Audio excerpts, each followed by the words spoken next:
ನಿಮಗೆ ಇದರಿಂದ ಈ ರಾಜ್ಯದ ಪ್ರಗತಿ ಏನಾದರೂ ಕುಂಠಿತ ಆಯಿತು ಅನ್ನೋದಾದ್ರೆ ಅಂಕಿ ಸಂಖ್ಯೆಗಳ ಮೂಲಕ ಕೆಲವೊಂದು ನಾನು ಹೇಳ್ತೇನೆ ಮುಂದೆ ಅಂಕಿ ಸಂಖ್ಯೆಗಳ ಮುಖಾಂತರ ಇದರಿಂದ ಈ ರಾಜ್ಯದ ಬಜೆಟ್ ಎಷ್ಟಕ್ಕೆ ಮಂಡಿಸಿತು, ಎಷ್ಟು ಕೋಟಿ ಮಂಡಿಸಿತು? 3,71,000 ಕೋಟಿ ರೂಪಾಯಿಗೆ ನಾವು ಬಜೆಟ್ ಅನ್ನು ಮಂಡನೆ ಮಾಡಿದ್ವು. ಬಜೆಟ್ ಅನ್ನು ಮಂಡನೆ ಮಾಡಿ ಕಮಿಟ್ಮೆಂಟ್ ಎಕ್ಸ್ಪೆಂಡಿಚರ್ಗೆ ಬದ್ಧತಾ ವೆಚ್ಚಕ್ಕೆ 2,60,000 ಕೋಟಿ ಹಣವನ್ನು ಕೊಟ್ಟುಕೊಂಡು ಇನ್ನು ಉಳಿದಿರ್ತಕ್ಕಂಥ 60,000 ಕೋಟಿ ರೂಪಾಯಿನ ನಾವು ಗ್ಯಾರಂಟಿ ಕೊಟ್ಕೊಂಡು ಇನ್ನು ಉಳಿದಿರ್ತಕ್ಕಂಥ ಹಣವನ್ನ ಅಭಿವೃದ್ಧಿಗೆ ಹಾಕೊಂಡು ಮಾಡ್ತಾ ಇದ್ವಿ. ಆ ಅಭಿವೃದ್ಧಿನಲ್ಲಿ ಇವತ್ತು ಬಿಲ್ ಬಾಕಿ ಇದೆ. ಇದು ಅಂತ ಏನಾದ್ರು ಹೇಳೋದಾದ್ರೆ ಯಾತ ಕೇಳ್ತೀರಿ? ಇವತ್ತು ಬಸವರಾಜ ಬೊಮ್ಮಾಯಿ ಅವರು, ನಾನು ಬಸವರಾಜ ಬೊಮ್ಮಾಯಿ ಅವ್ರ ಹೋಗಿ ಬರ್ಸ್ಕೊಂಡಿದ್ದೀನಿ, ಇಲ್ಲ ಅಂತ ಹೇಳೋದಿಲ್ಲ. ನಾನು ಆತ್ಮಸಾಕ್ಷಿಯಾಗಿ ಹೇಳ್ತೀನಿ, ಬಸವರಾಜ ಬೊಮ್ಮಾಯಿ ಅವರು ನನಗೂ ಬರ್ಕೊಟ್ಟಿದ್ದಾರೆ, ಒಂದು 50 ಕೋಟಿ ಬರ್ಕೊಟ್ಟಿದ್ದಾರೆ. ನಾನು ಇಲ್ಲ ಅಂತ ಹೇಳೋದಿಲ್ಲ, ಬಸವರಾಜ ಬೊಮ್ಮಾಯಿ ಅವ್ರಿಗೆ ನಾನು ಇಲ್ಲ ಅಂತ ಹೇಳೋದಿಲ್ಲ. ಆದರೆ ಹೌದು 50 ಕೋಟಿ ನನಗೆ ಬರ್ಕೊಟ್ಟಿದ್ರು, ನಾನು ಇಲ್ಲ ಅಂತ ಹೇಳೋದಿಲ್ಲ.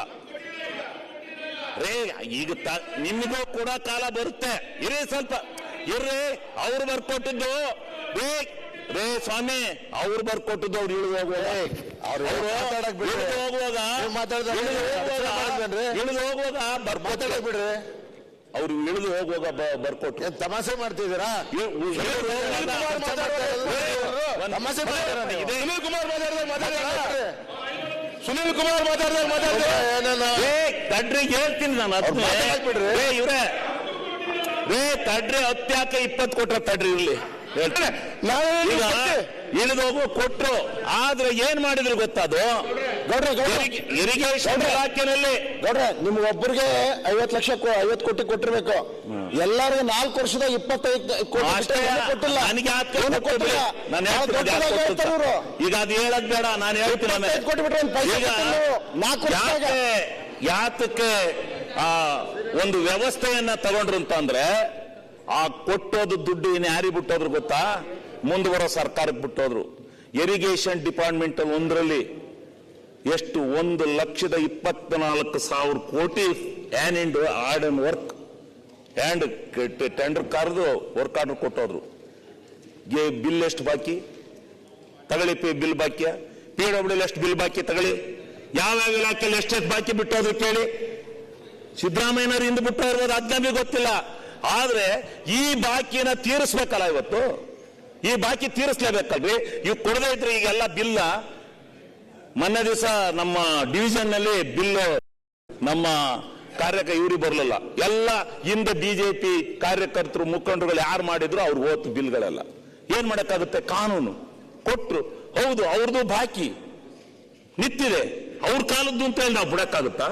ಇವತ್ತು ನಾವು ನಿಮ್ಮ ಕಾಲದ ನಿಮ್ ಸರ್ಕಾರ ಬಿಟ್ಟೋದ್ ಬಾಕಿ ಎಲ್ಲನೂ ತೀರ್ಸಕ್ಕೋಸ್ಕರ ನಾವು ಒದ್ದಾಸಾಯದಾಯ್ತು. ಇವತ್ತು ನಾವು MLAಗಳು ಹೌದಪ್ಪ ಅವತ್ತಿನ ಕಾಲದಲ್ಲಿ ಕೊಟ್ಟಿದ್ದಾರೆ, ಆ ಬಾಕಿ ಎಲ್ಲನೂ ನಾವು ತೀರಿಸಬೇಕಾದ್ದು ನಮ್ಮ ಸರ್ಕಾರದ ಕರ್ತವ್ಯ ಇದೆ ಅಂತಕ್ಕಂಥದ್ದನ್ನು ಹೇಳಿ ಇವತ್ತು ನಾವು ಅದನ್ನು ಬಾಕಿನ ತೀರಿಸ್ತಾ ಇದ್ದೀವಿ. ತೀರ್ಸಕ್ಕೋಸ್ಕರ ಇವತ್ತು ಸ್ವಲ್ಪ ಅಭಿವೃದ್ಧಿ ಕೆಲಸಗಳಿಗೆ ಕುಂಠಿತ ಆಗಿದೆ. MLAಗಳಿಗೆ ವೈಯಕ್ತಿಕವಾಗಿ ಕೊಡ್ತಕ್ಕಂಥ ಅವರ ಕ್ಷೇತ್ರಕ್ಕೆ ಕೊಡ್ತಕ್ಕಂಥ ಅಭಿವೃದ್ಧಿ ಅನುದಾನದಲ್ಲಿ ಕುಂಠಿತ ಆಗಿದೆ. ಇಲ್ಲ ಅಂತ ನಾನು ಹೇಳಲಿಲ್ಲ, ಸ್ವಲ್ಪ ಕುಂಠಿತ ಆಗಿದೆ. ಆದ್ರೆ ನಿಮ್ಮ ಬಾಕಿ ತೀರಿದ ಮೇಲೆ 100ಕ್ಕೆ 100 ಭಾಗ ನಿಮಗೂ ಅನುದಾನ ಸಿಗುತ್ತೆ, ನಮಗಿನ್ನೂ ಸಮೃದ್ಧಿಯಾಗಿ ಅನುದಾನ ಸಿಗುತ್ತೆ. ಒಳ್ಳೆ ಕೆಲಸ ಕಾರ್ಯಗಳು ಆಗ್ತವೆ, ಅದರಲ್ಲಿ ಹತಾಶರಾಗತಕ್ಕಂಥ ವ್ಯವಸ್ಥೆ ಬೇಡ. ಈ ರೀತಿ ಕೆಲಸನ ನೀವು ಅರ್ಥ ಮಾಡ್ಕೋಬೇಕು. ಅದನ್ನು ಬಿಟ್ಟು ಏನೇನೋ ಮಾತಾಡೋದ್ರಿಂದ ಏನು ಸಿಗೋದಿಲ್ಲ. ಇದು ಆಗುತ್ತೆ ಅಂತಕ್ಕಂಥದ್ದನ್ನ ಈ ಇದು ಎಲ್ಲಾ ವರ್ಷಗಳಲ್ಲೂ ಬಿಟ್ಟು ಎಲ್ಲ ಮುಖ್ಯಮಂತ್ರಿಗಳು ಬದಲಾವಣೆ ಆಗುವಾಗ ಬಿಟ್ಟು ಹೋಗಿರ್ತಕ್ಕಂಥ ಪದ್ಧತಿ ಅಂತಲಾರು ತಿಳ್ಕೊಳ್ಳಿ, ಅವತ್ತಿನ ಇದು ಅಂತಲಾರು ತಿಳ್ಕೊಳ್ಳಿ. ನಮ್ಮ ಏನು ಮನೆಗಳು ಕೊಡ್ಬೇಕಾಯ್ತು ಅವನ್ನೂ ಕೊಟ್ಟೋದ್ರು, ಮುಂಜೂರಾದ ಅಷ್ಟೇ, ಒಂದು ಮನನ್ನು ಕಟ್ಟಲಿಲ್ಲ. ಎಲ್ಲಾ ಇಲಾಖೆಯಲ್ಲೂ ಎಲ್ಲ PWD ಇಲಾಖೆಯಿಂದ ಹಿಡಿದು ಯಾವ್ಯಾವ ಅಭಿವೃದ್ಧಿ ಅನುದಾನಗಳಿದಾವೆ ಅವೆಲ್ಲವೂ ಎಲ್ಲ ಸರ್ಕಾರದಲ್ಲೂ ಮಾಡಿದ್ದಾರೆ.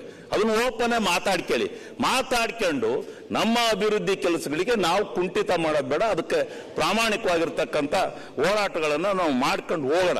ಅದನ್ನ ನಾವು ಮಾಡಬೇಕ ಹೊರತು ಅದನ್ನ ಬಿಟ್ಟು ಇಲ್ಲಿ ಸಂಧಿವೆ ಇದು ಮಾಡ್ತೀರಿ. ಆಯ್ತು, ಇಷ್ಟೆಲ್ಲ ಮಾತಾಡ್ತಿರಲ್ಲ, ನಿಮಗೆ ನಿಮ್ಮ ಪಕ್ಷಕ್ಕೆ ಬದ್ಧತೆ ಇದ್ರೆ ಗ್ಯಾರಂಟಿ ರದ್ದು ಮಾಡಿ ಅಂತ ವಜಾ ಮಾಡಿ ಅಂತ ಹೇಳಿ ಅನೌನ್ಸ್ಮೆಂಟ್ ಕೊಡಿ. ಕೊಡಿ ಮತ್ತೆ ಗ್ಯಾರಂಟಿನ ಚೆನ್ನಾಗಿ ಮಾಡಿ ಅಂತ ಹೇಳ್ತೀರಲ್ಲ. ಈ ಸುತ್ತಿ ಬಳಸಿ ಗ್ಯಾರಂಟಿ ಸರಿಯಿಲ್ಲ ಅನ್ನೋದಕ್ಕೆ ಹೋಗ್ತಿರಲ್ಲ, ಅದರ ಬದಲು ನೇರವಾಗಿ ಸರಿಯಾಗಿ ಕೊಡಿ ಅಂತ ಹೇಳಿರೋದು ಸರಿ ಇಲ್ಲ ಅಂತ ಎಲ್ಲ ಹೇಳಿಲ್ಲ. ಈ ಗ್ಯಾರಂಟಿ ಕಾರ್ಯಕ್ರಮಗಳು ಬೇಕಿಲ್ಲ ಅಂತೇಳಿ ನಿಮಗೆ ಇದನ್ನು ಕೊಡಿ ಒಂದು ಸ್ಟೇಟ್ಮೆಂಟ್. ನಾವು ಆಯ್ತು ನೋಡೋಣ, ಆಮೇಲೆ ನಿಲ್ಸೋದು ಮುಂದುವರ್ಸೋದು ಆಮೇಲೆ ನೋಡ್ತೀವಿ ನಾವು. ಯಾಕೆ ಆ ಗ್ಯಾರಂಟಿ ಕೊಟ್ಟಿರ್ತಕ್ಕಂಥ ಸರಿ ಇಲ್ಲ. ಇವತ್ತು ಒಂದು ಬಡ ಕುಟುಂಬ 5,000 ರೂಪಾಯಿಯನ್ನ ಒಂದು ತಿಂಗಳು ತಗೊಂಡು ಇವತ್ತು ಎಷ್ಟು ನೆಮ್ಮದಿಯಿಂದ ಬಾಳ್ತಾ ಇದ್ದಾರೆ ಗೊತ್ತಾ? ಬಾಳ್ತಾ ಇದ್ದಾರೆ ಇವತ್ತು ಜನ.